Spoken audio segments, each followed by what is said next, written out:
Hello and welcome back to the channel. This week we are going to change the oil on the Tohatsu 8 horsepower motor.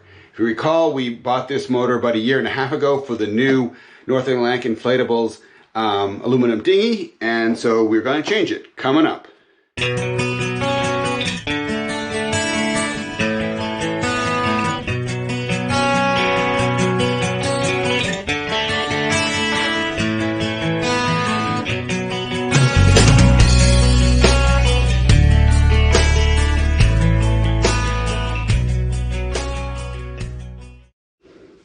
So this Tohatsu is a 2018 model. It had about 100 hours on it from the previous owner who purchased it and then ended up purchasing another vessel that came with a boat, so no longer needed this. So we really stumbled into a great find with this engine. It was already broken in, and so we were able to take advantage of that at a reduced price. Now, this engine, we used it probably about 20 hours this year, which is not a lot of time to put on an engine.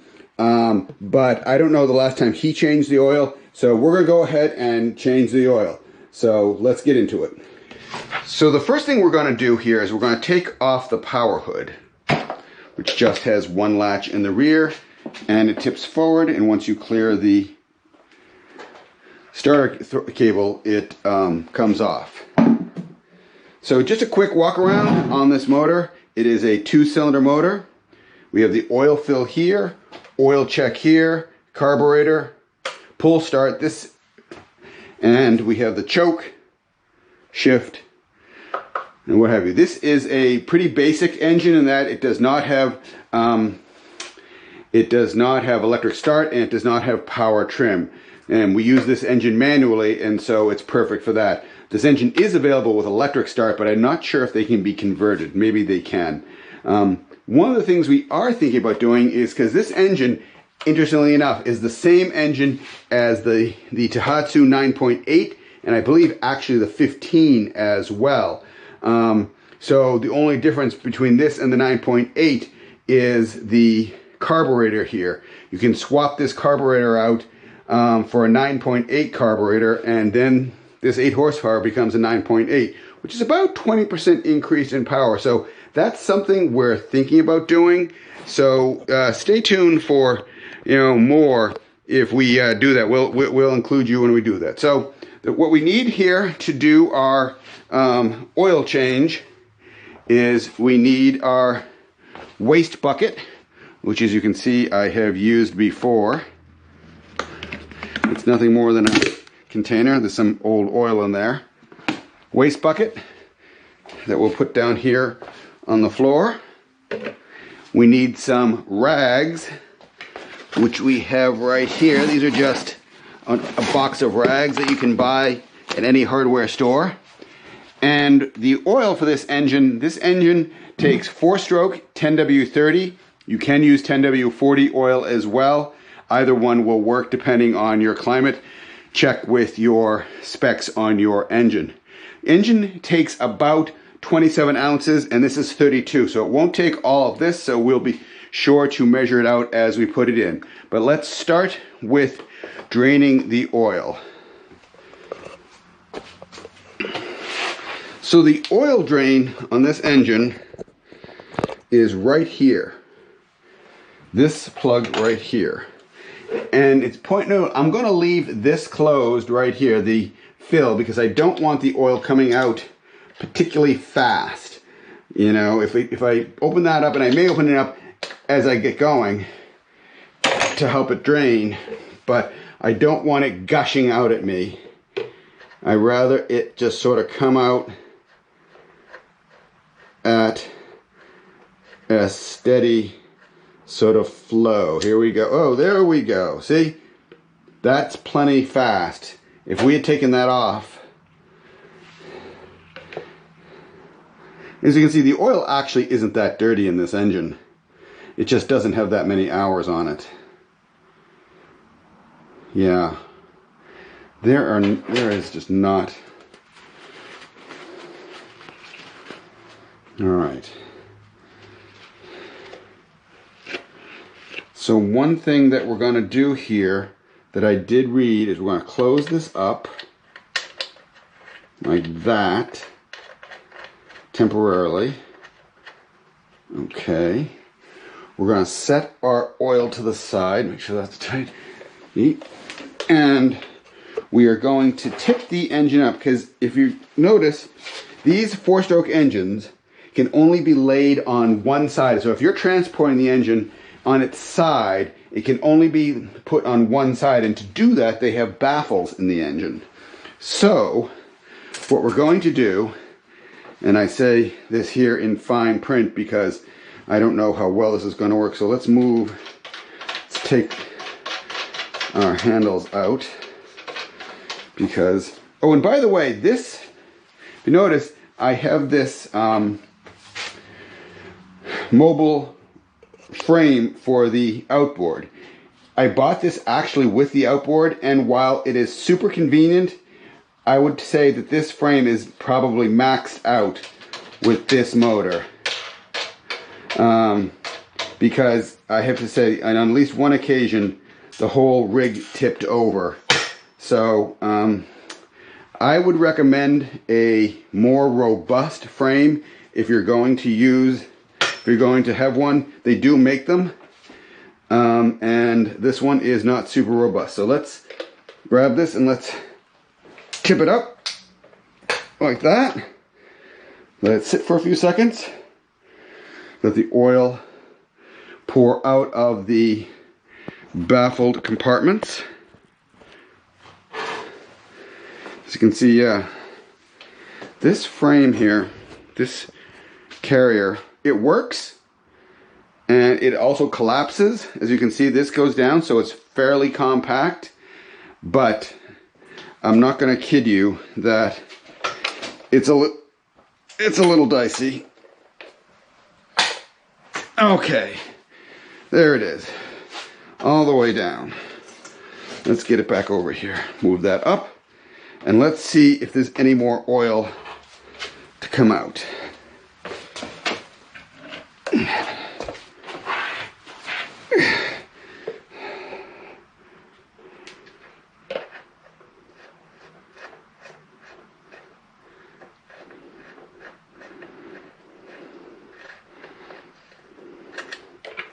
Yeah, see, there was just another couple of drops.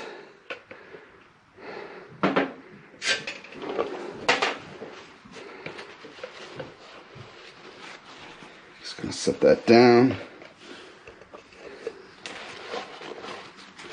Clean this all up. All right, good.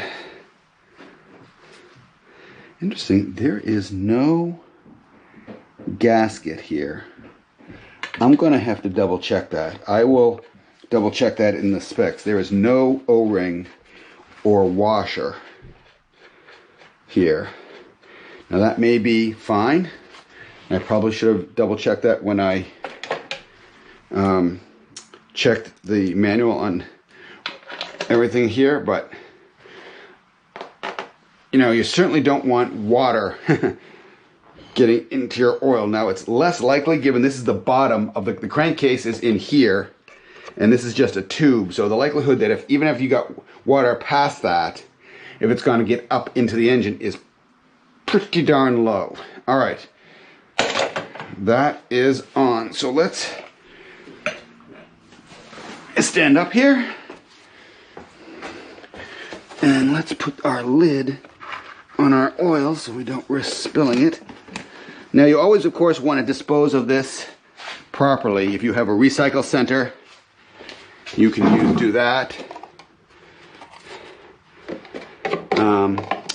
We sometimes bring it to, I have a mechanic, I'm not sure if you call him a friend, but a mechanic who works on our cars, and they heat their garage with used oil, of course, from changing all the car oil, engine oil. So he will take, as long as I bring to him engine oil that is clean, he will take it.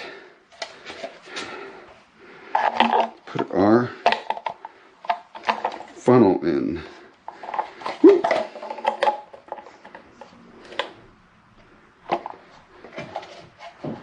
Well, I'll hold it when I pour it. Okay, So we have a cup here, and it has absolutely no markings on it. Wow. Oh, no, there it is. All right. So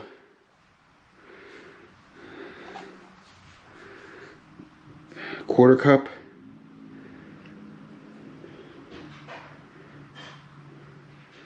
This is ounces on the side. So that's 16 ounces. And this holds 27. So I'm going to start it off by putting 16 ounces in. And we're going to, since first time I've done this on this engine, we're going to check it pretty regularly. We'll also use this as a marker. As you can see, right there. So since we know this holds 32 and we want 27, so we want 5 remaining. So we want it to be about there when we're done.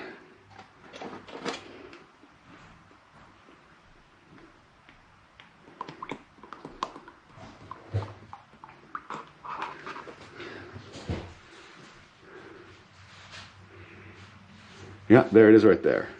All right, let's start with this.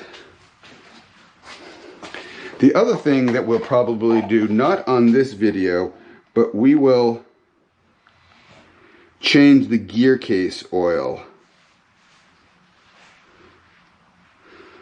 That's something that probably you can do even less frequently than this.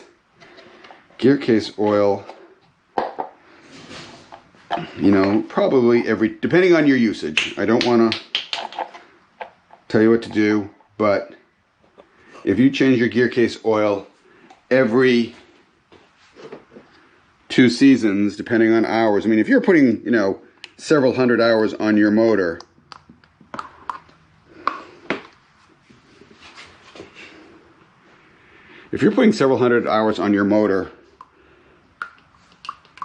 every season, then yeah, you're going to want to see. Now we're right there. We're at about 10. So we're going to put this in, and I'm going to check it after I put this amount in.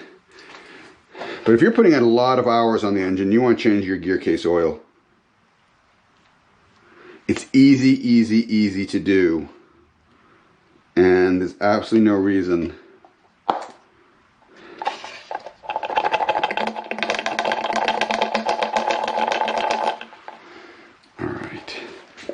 set this down here. Let's grab another rag. Give that oil a chance to sink down into the gear case. You can see how clean this engine is. For the most part, it's been good. We did have a little problem with the idle when we first used it at the beginning. Actually, at the beginning of the season, we really only used it because, I mean, if you follow the channel, you'll know that we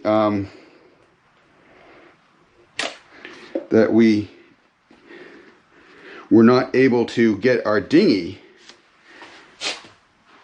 We didn't get our dinghy until when? Second or third week in August? Yeah, so we only used that dinghy 2 or 3 times. Now we used it a fair amount, and we took a couple of weekends when we explored Marion with, where is it? Barely showing. Okay. So we certainly don't have too much in there. All right. Let's put the rest down to that 5 ounce remaining mark.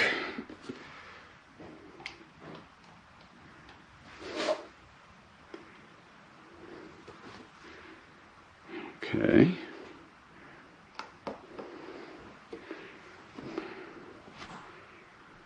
It's about 7.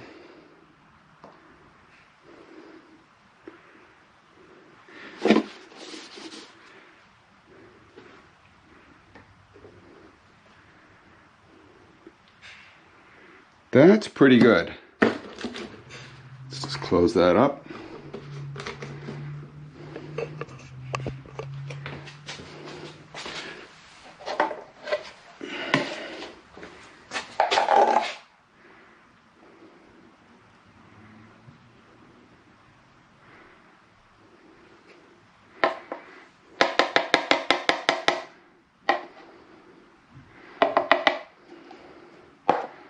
While that goes down, let's just get the bit of oil off that.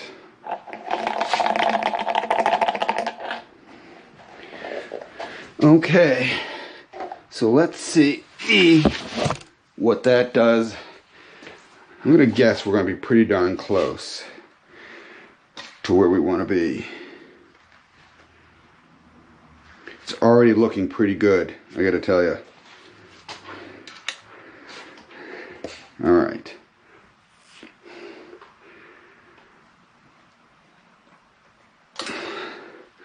Hopefully you can see this. Yeah, look at that, see? It's about 3/4 of the way between the empty and full. That seems just about right to me. I mean, I could probably put literally a splash more into it. You certainly don't want to overfill any motor, any engine. You know, we've now been doing this for a little while. I'm just going to pour just a splash more. We're going to go crazy. We're going to go directly from the bottle. I know, I know.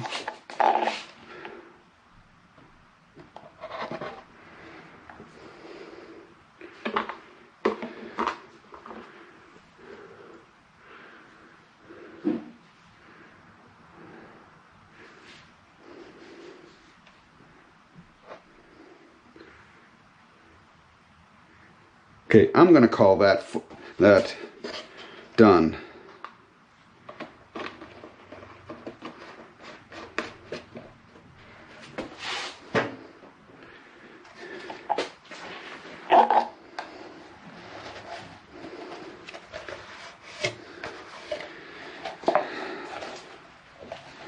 All right, let's just leave this on a towel so it can drip out for a bit. Let's close it up.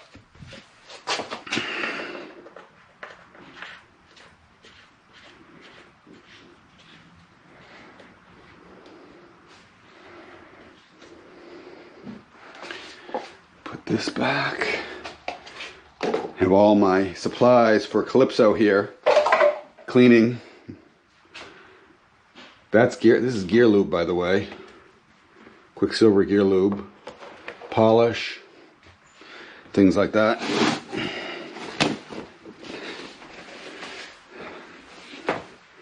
All right.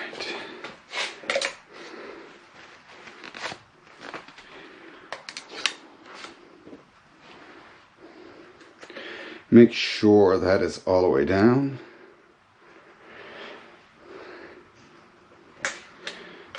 All right. Oh, that is right at the fill line. Hopefully you saw that. Okay. So I'm going to call that changed.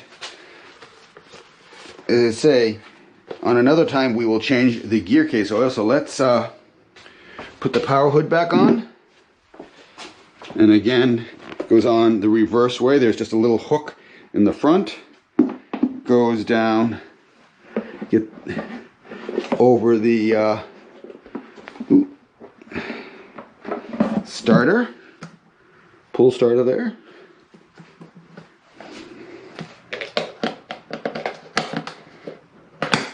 and that is that. I think I'm going to have to polish this guy. All right. So I hope that was helpful. Following us as we change oil on the Tohatsu 8. As I say, stay tuned for more maintenance on this. We will do the gear case oil. And as I say, we might change the carburetor and put a 9.8 horsepower carburetor. In case you're wondering, the 9.9 which is the traditional next size up on a lot of these engines, actually is fuel injected, which is a whole leap up. You can't convert these engines to fuel injected, but those are pretty sweet engines, I will tell you.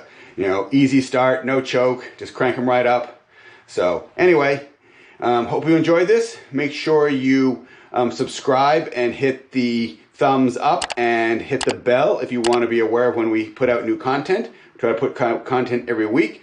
Check out the website at cruisingcalypso.com. And if you want to support the channel, we have a Patreon page, also Cruising Calypso as well. We love your support, and thanks for watching. See you next time.